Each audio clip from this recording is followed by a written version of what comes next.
Hello বন্ধুরা, সবাই কেমন আছো? আশা করি ভালো আছো। আমাদের পরিস্থিতিটা দেখো বন্ধুরা, এই কদিনের বৃষ্টিতে কি অবস্থা হয়েছে, পুরো জলমগ্ন হয়ে গেছে।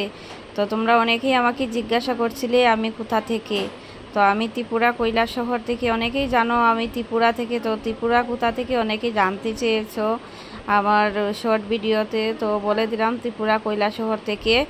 আর এটা হচ্ছে আমার বাবার বাড়ি। আর বাবার বাড়ি আমার বাড়ি বেশি দূরাদূর নয়, তবে আমার বাড়িতে এতটাও জল হয়নি বাবার বাড়িতে যতটা জল হয়েছে। তো আমি এসেছিলাম আজ 2 দিন হয়েছে, আর 2 দিনের বৃষ্টিতে দেখো কি করুণ অবস্থা হয়েছে।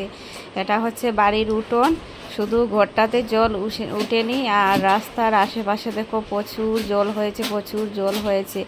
তার উপরে তোমরা আমার শর্ট ভিডিওতে দেখেছো আমার ভাই সিকিম গিয়ে, ভাই বলতে মামাতো ভাই সিকিম গিয়ে অ্যাক্সিডেন্ট হয়ে আজ অবধি কিন্তু এখনও কোনো খবর পাওয়া যায়নি। এদিকে বন্যা হচ্ছে, এদিকে মনের পরিস্থিতিটা খুবই খারাপ। কোনো ভিডিও করতে আমার ভালো লাগছিল না, তবে একটুখানি তোমাদের সাথে শেয়ার করব বলে এই ভিডিও ক্লিপগুলো নিয়েছি। তো আজকের জন্য টাটা।